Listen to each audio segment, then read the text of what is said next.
So have you found yourself wanting to make a light mage build in Code Vein, but you remember, oh wait a minute, I didn't buy those mediocre DLCs, so a bunch of the really cool spells and codes are, not in my possession.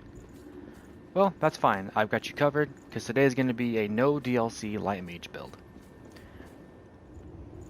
So, with all that being said, let's go ahead and get into the parts of the build. Of course, I will be giving a bit of a tip on how to obtain said items and, the code and the gear and all that.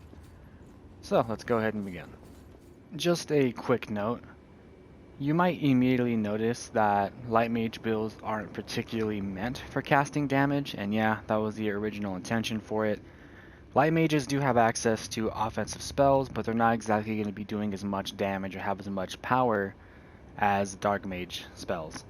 The idea of light mages were more or less made for supporting, such as buffs, having different versions of the heal, restorative offering, and other things within the support department. So I just want to put that out there before we get into it. Going forward here with the equipment, Queenslayer Blade Devour plus 10. It doesn't really matter which melee weapon you use as long as it has a decent weight and can be fortified with the Devour infusion. It's usable. Damarung Devour, which is obtained from EO with the trade points, in case you're wondering. And the Queenslayer Blade you get at the beginning of the game. Of course, go ahead and Devour infuse it. One, because it has a buff on its heavy attack that grants you a 25% damage resistance when used, so it's pretty nice. Top of that, it's got decent damage, decent block stats, and it has a good drain when Devour infused, so it's pretty nice. Noble Silver Fortification plus 10, you grab this in the City of Fallen Flame in a chest guarded by a big blue flamey boy. This is going to be the best for light maging, of course, mostly for its lightweight, and that it achieves a very high amount of light when fortified, and still maintains decent resistances to elements as well as crush damage. But of course, to everything else, you're kind of a bit of a glass cannon in a sense. Still a great veil though. And that's going to be it for the equipment. Now for the passives. Improved regeneration because normal regeneration sucks. This is obtained from the Warrior Blood Code. It increases the potency of your regeneration by 40%. Swift Destruction, which is obtained from the Hephaestus Blood Code. This increases your damage based on your mobility. 10% for normal mobility. 25% damage increase. This includes spells, by the way, for quick mobility. So, having a way to achieve quick mobility on a light mage build is going to make all the difference. Revenant's Ambition, it's going to increase your carry weight capacity by 30 if I am correct. You obtain this from the Queen's Breath Blood Code. Of course, that's going to have you do a bad part of the game, as in make a bad choice for the ending, but you get Revenant's Ambition, so it's nice for keeping your weight within a good range to maintain quick mobility. Mind Vitality Up, which is obtained from the EOS Blood Code. This, of course, increases your mind and your vitality. Mind being the main stat for light spells and other light scaling gifts.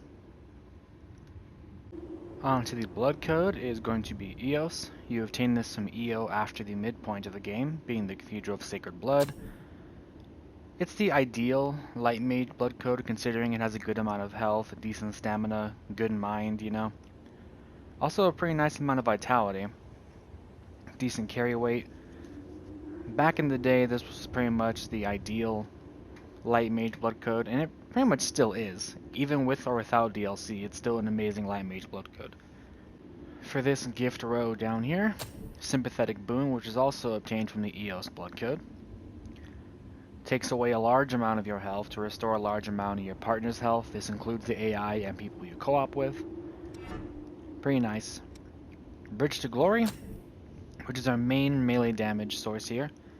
Gives you attack power based on the amount of light you have, which with the Noble Silver and EOS is going to give you a high amount, thus giving you access to pretty good melee damage despite being more of a support setup.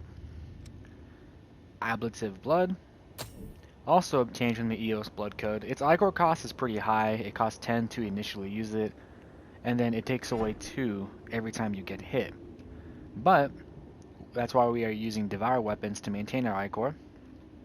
And on top of that, when this is active, you take 50% less damage each time you are hit while this gift is active, so you can compare that with the special heavy attack from the Damarung, and then pair this together for a 75% damage resistance. All around pretty nice, especially since your Veil doesn't have much defense. A gift like this is going to come in handy for keeping you alive. Elemental Wall provides you resistance to all elements in the game.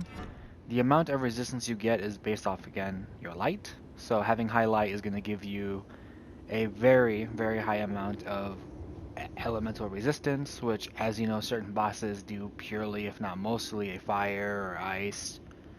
So having this on hand is going to reduce the amount of damage you take from their respective element. A quick small note, yes, Elemental Wall is also from the Eos Blood Code. Eos has a lot of great abilities, so there's really no reason to not use all of these. Plus, they're all in the same blood code, so it's pretty convenient. Onto the offensive gifts. Blood Spike, which can be obtained from the Dark Knight blood code. Lightning Spike, which is obtained from the Estrella blood code. Flame Spike, which is obtained from the Hunter blood code.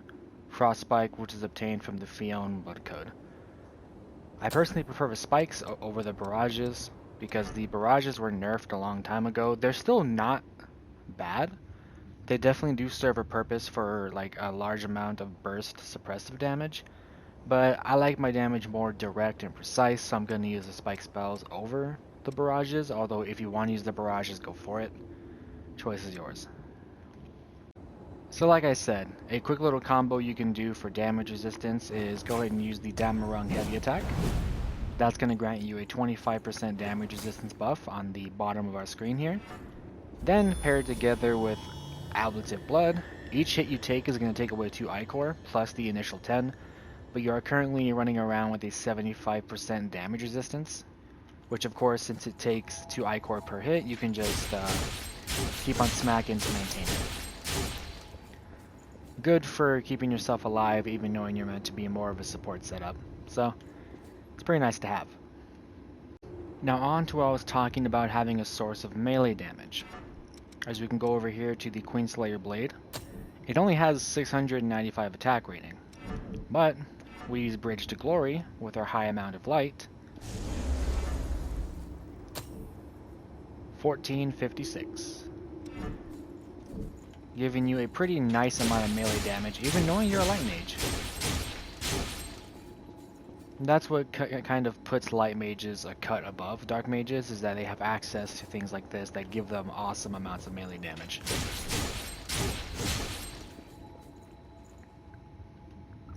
So with the proper gear and the veil and the passives, you should be able to have quick mobility, which is going to increase your melee and spell damage by 25%.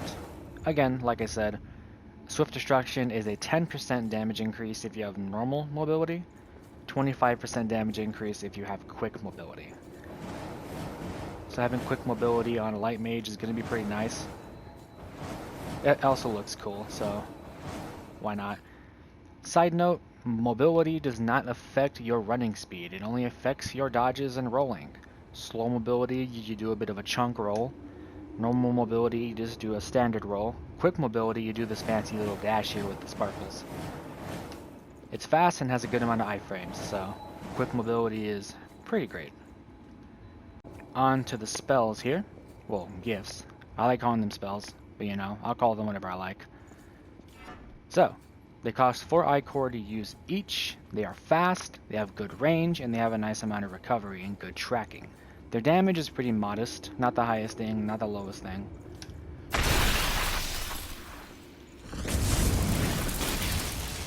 But my personal favorite thing about these gifts is that they are quick. So you can cast, dodge, cast, dodge. Since they have a low amount of Ichor cost, you can keep slashing and slashing to get all that back.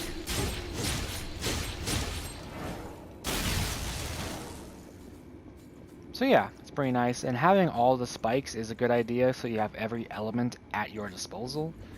In the event that something is resistant to, say, blood, you can use your electricity, or your fire, your ice, and other choices. It's good to have every element at your disposal, just in the event you might need it. So there you are with a no DLC light mage build. And don't worry, I don't blame you for not getting the DLCs. The DLCs were pretty hot dog water to begin with, so don't worry about it.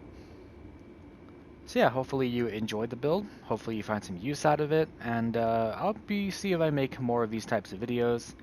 I probably will. So thanks for stopping by, I do appreciate your time, and the name is Sui, and I'll see you in the next one.